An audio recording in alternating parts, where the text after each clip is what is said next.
ګوره دې کې څه شک نشته دی چې عمران خان صاحب د پاکستان تحریک انصاف حقیقي مشر دی. دا که څوک ډېر مو وایي چې بیرسټر ګوهر چیرمین دی نو هر چا ته پته ده چې بیرسټر ګوهر څه حیثیت دی، د علي امین څه حیثیت دی، هغه څه به کېږي په دې پارټۍ کې. زمونږ سیاسي پارټو د بده مرغه پولیټیکل کلچر کې ډیسنټرلایزیشن نه دی کړی. هغه وایي چې د هر څیز اختیار به زما نه وي، هر څیز کې به ته زما نه باقاعده تپوس کې. بعضې څیز کې هغه ویلي که نه وي نو د هغه بعضې خوشامدګر چې کوم دی هغه ته وایي چې جي دا څیز باندې ته یو نظر واچوه وکړه. نو په هغې کې لکه ته په پخوانۍ پولیټیکل ایجنټۍ کې ته د قرآن پاک یو آیات تشریح ته له پولیټیکل ایجنټ هم راولي چې جي تاسو زموږ د دعا کې د ختم قرآن کې شرکت د پولیټیکل ایجنټ د ختم قرآن سره څه دغه د دې وجې نه عمران خان صاحب چې کوم دی دا مسله جوړه کړې ده. دا د مولانا فضل الرحمن صاحب وینا ده چې عمران خان صاحب په خپل سیاسي جماعت کې د 2مې او د 3مې درجې قیادت هم نه دی پرېښی، هغه د 4مې درجې قیادت پرېښی دی. یعنی هغه ځان سره په سنټر کې ځان ساتلی، 2مه کرښۍ هم خالي ده او 3مه کرښۍ هم خالي ده، په 4مه کرښۍ باندې هغه ځان سره یو. په هغې کې علي امین دی، اسد قیصر دی، شبلی فراز دی، عمر ایوب دی، دا ولاړ دی. او دې کې هیڅ چا سره د فیصلې اختیار نشته دی. دوی چې کله د خان ویژن استعمال کړي که نه چې د خان د ویژن مطابق، نو د خان د ویژن مطابق دا دی چې بس په خان په ویژن کې دوی ویل چې مونږ سره اسم نشته دی، دوربین هم دغه دی، نظر هم دغه دی، ریټن هم دغه ده، سترګې هم دغه دي، مونږ خو بس هسې راغلي. او دا خبر کافیه ده پورې صحیح هم ده.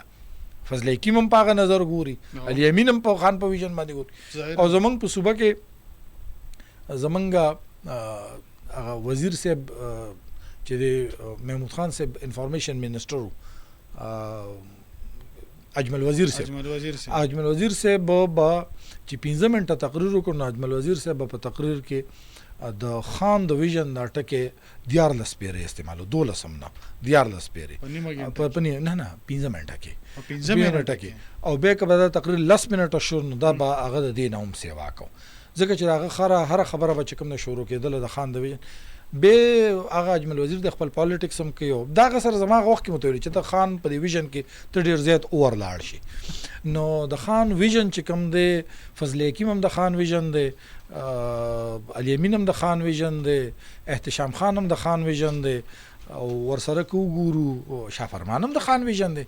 خو د خان ویژن چې کوم دی نو محمود خانو او د خان ویژن بزدارو. دا په عملی شکل پرس خټک ډېر ښه کسو دا د خان یو ویژن و، دا د خان په ویژن کې ښه ویژن و.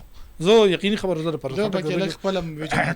خو ما درته ځکه وویلې چې دا ایشوز وو چې دې وخت کې پاکستان تحریک انصاف درکړو. ځکه تا ته بیا مختصرا ووایم عمران خان دا که تاسو بیا د خپل سوشل میډیا د پاره کوئ، عمران خان خپله پارټي د 2مې او د 3مې درجې قیادت بقول مولانا فضل الرحمن هغه پرېښی نه دی. په مرکز کې عمران خان دی، په 2مه کرښۍ کې عمران خان دی، په 3مه کې عمران خان دی، په 4مه کې چېرته اسد قیصر دی او عمر ایوب دی راشي. هغې کې هیڅ چا سره دا اختیار نشته دی چې زه دا فیصله وکړم.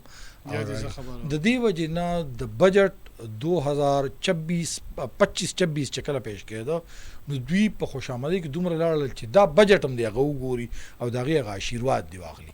څنګه چې خلک پیر صاحب له ورشي او بعضې وخت کې د چا ټینډر وي چا څه دغه ما داسې پیرانو له هم خلک لیدي چې د اخبار هغه چې کوم ټینډر پکې راغلی په هغې پیر صاحب داسې لاس راکاږي چې یاره برکت په ستا په نوم به وشي.